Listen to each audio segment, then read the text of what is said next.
이제 레디스를 연결을 해볼 텐데요. 자, 먼저 해야 되는 게 뭐냐면은 저번에 제가 코드에서 이 리프레시 토큰을 저장을 하지 않도록 해놔서 이것부터 구현해 놓고 시작을 해보도록 하겠습니다. 리프레시 토큰이라고 글로벌이라고 적어 놓을게요. 글로벌 리프레시 토큰이라고 작성을 하고요. 자, 여기에는 어떤 것들이 들어갈 거냐면은 들어왔을 때 이 리프레시 토큰을 저장하는 역할을 해보도록 하겠습니다. 여기다가 작성하지 않고 전역 파일을 하나 만들어서 테스트 한번 해볼게요. 자, 여기다가 파일 하나 추가하셔가지고 리프레시 토큰이라고 작성을 하고요. JS 파일입니다. 여기는 글로벌 리프레시 토큰이라고 작성을 할게요.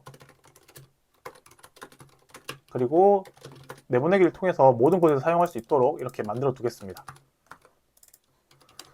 자, 그리고 리프레시 토큰을 생성하는 곳에 가서 넣어줘야겠죠. 유저 서비스로 가보겠습니다. 유저 서비스로 가셔가지고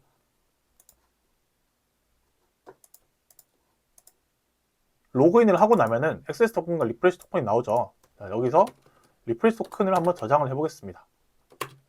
가져와서요. 여기다가 리프레시 토큰 유저 아이디를 가지고 저장을 하면 되겠네요. 유저 아이디에 해당하는 값은 리프레시 토큰. 자, 이렇게 넣어 보겠습니다.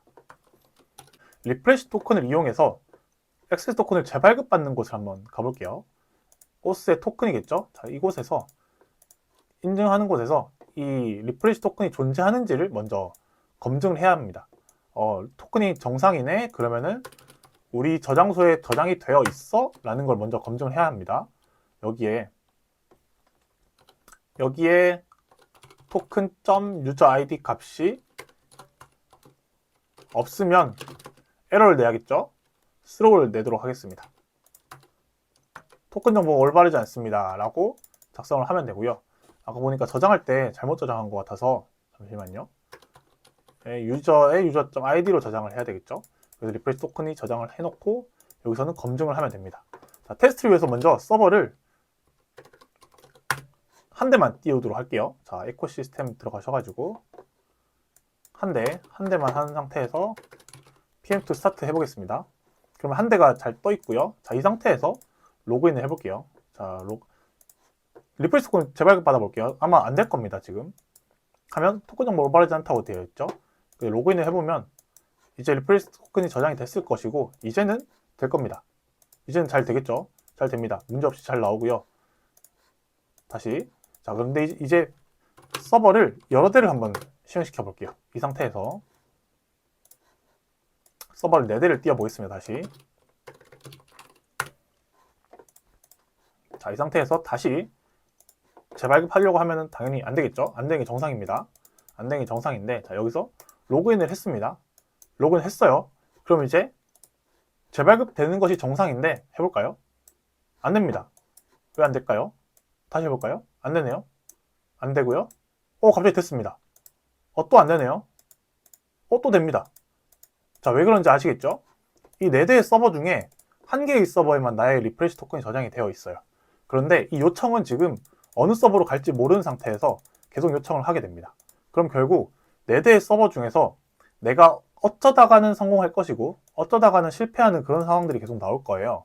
그래서 이 토큰의 저장 위치를 이렇게 파일을 만들어서 글로벌로 저장하는 것이 아니라 레디스라는 장소에 저장을 해놓고 이 4대의 서버가 동시에 접근할 수 있도록 그렇게 사용을 해야 합니다. 자, 여기까지 이해되셨죠? 자, 그럼 이 4대의 서버가 모두 문제없이 리프레시 토큰을 사용할 수 있는 것에 대해서 이제부터 구현을 해보도록 하겠습니다. 자, 다들 엘라스틱 캐시 들어가셔가지고 하나씩 레디스를 만드셨을 텐데요. 레디스 역시 IP가 나왔을 겁니다. env 파일에다가 해당 경로를 한번 추가해 볼게요. 레디스 호스트가 있을 거고요. 레디스 포트가 있을 겁니다. 자, 이거를 한번 추가를 해볼 텐데, 자, 그 전에 저희가 레디스를 사용하기 위해서 설치해야 되는 것들이 있어요.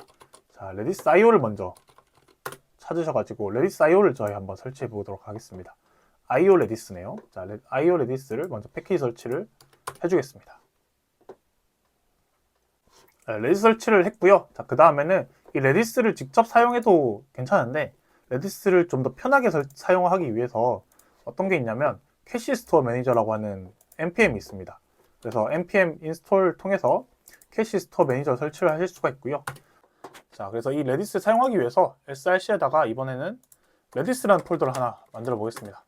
레디스라는 폴더를 하나 만드시고요. 여기에다가 인덱스라고 하나 만들게요. 인덱스를 만드시고 여기 있는 코드를 그대로 복사해서 위에 줄만 복사해 오면 되겠네요. 자, 위에 줄만 복사해서 가져오겠습니다.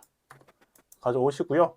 자, 레디스 캐시를 module.export를 통해서 외부로 내보내 주겠습니다. 자, 그리고 여기에 create에 보시면은 어떤 값들을 받는지 보시면 캐시 커넥션 레디스고 뒤에 config으로 어떤 값들을 받는지 보겠습니다. 포트 호스트, 유저네임, 패스워드, db, ttl 이런 값들을 받아오고 있는데요. 이런 값들을 설정을 해주도록 하겠습니다. 자, 포트 const니까 전 커먼이라서 바꾸겠습니다. require 그리고 require에 .env에서 config, 자, config 써야 되니까 가져오겠습니다. 그리고 여기는 process.env.redis port redis host redis username 패스워드 db는 0번 사용하겠습니다. 자, 이렇게 있는데 저는 유저네임과 패스워드 설정을 안 했어요. 그래서 저는 빼도록 할 텐데 혹시 여러분들은 설정을 하셨다면 이 부분도 함께 넣으셔가지고 사용하시면 됩니다. 자, 레디스 포트랑 레디스 호스트 지정해 주도록 하겠습니다. 대기수 0.0.1이고요. 저는 이렇게 쓰고 있는데 여러분은 본인의 URL 맞춰서 넣으시면 됩니다. 자, 레디스 호스트 넣으시고요. 그리고 서버 시작해 보도록 하겠습니다. 먼저 아까 실행되어 있던 pm2부터 죽이고 할게요. 자, 실행되어 있는 서버 죽이고 npm run 탭을 통해서 서버 실행해 보겠습니다. 자, 레디스 연결이 잘 되었는지를 한번 확인을 해봐야 될 텐데요.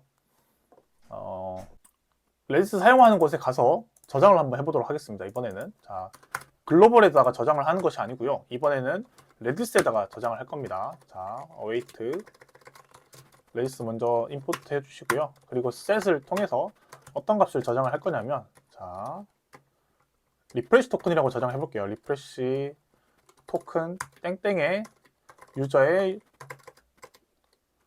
유저 아이디를 넣어주고요. 값은 리프레시 토큰을 넣어주도록 하겠습니다. 자, 이렇게 넣어줬고요. 자, 그리고 호스트 서비스로 가서 이번에는 인증할 때 자, 리프레시 토큰이 올바른가를 검증하죠. 자, 여기서 이제 레디스에서 가져와 보겠습니다. 레디스에서 해당 값으로 토큰이 있는지를 검사를 해야 하고요. 사용법이 이렇게 적혀 있으니까 그대로 따라 하시면 됩니다. 자, 여기서 토큰 레디스라고 적어 볼게요. 자, 레디스. 자, 그럼 레디스가 없거나 또는 레디스가 요청 들어온 리프레시 토큰과 다른 경우 만들어주면 안 되겠죠. 자, 이해 되셨나요? 유저 서비스에서 이 레디스 캐시에 있는 값을 저장을 해놨고요. 리프레시 토큰에 유저 아이디라는 값으로 저장을 해놨습니다.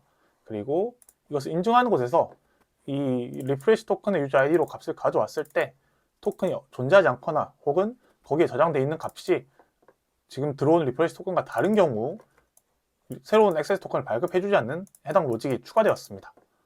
자, 이번에 다시 한번 서버를 실행시키고 한번 해볼까요? 자, 레디스에 이런 지금 값들이 있고요. 자, 지금 다시 로그인 한번 해보겠습니다. 로그인 해보면 정상적으로 잘 들어오고 있습니다. 자, 토큰 보면은 정상적으로 생기고 있죠. 자, 삭제하고 다시 한번 볼게요.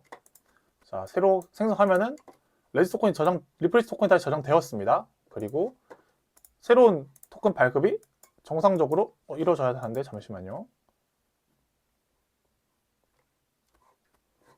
자, 지금 get을 못하고 있는데 다시 한번 확인해 보겠습니다. 자, 여기서 get을 했을 때 자, 호스 쪽에 살펴보면 유저가 아니라 토큰의 유저 아이디를 넣어주셔야 됩니다. 자, 이거 코드를 잘못 넣었네요. 토큰의 유저 아이디를 넣어주셔야 돼요. 자, 다시 API 호출 한번 해보겠습니다. 자, 다시 한번 호출해보면 정상적으로 가져오는 걸 볼 수 있죠. 자, 그 이유가 여기에 리플레이스 토큰이 들어있어서 그렇습니다. 이게 한번 삭제해 볼까요? 레디스에서 삭제를 하면은 정상적으로 호출되지 않는 걸 볼 수 있습니다. 자, 이런 식으로 이 토큰이 들어있을 때는 정상 호출이 될 거고요. 자, 여기서 리플레이 토큰은 다르면 호출되지 않습니다. 여기 있는 리플레이스 토큰을 가지고 넣어보면 정상적으로 호출되는 걸 볼 수 있습니다. 잘 되죠? 그리고 여기 레디스 삭제를 하면은 역시나, 자, 잠시만요. 자, 레디스 삭제하면은 역시나 호출이 안 돼야 됩니다.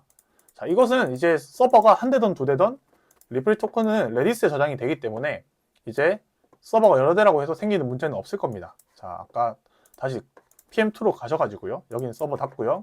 PM2로 가서 PM2 스타트 해보겠습니다. 자, 이번엔 서버가 동일하게 아까와 4대인 상황인데요. 여기서 로그인을 한번 해보겠습니다.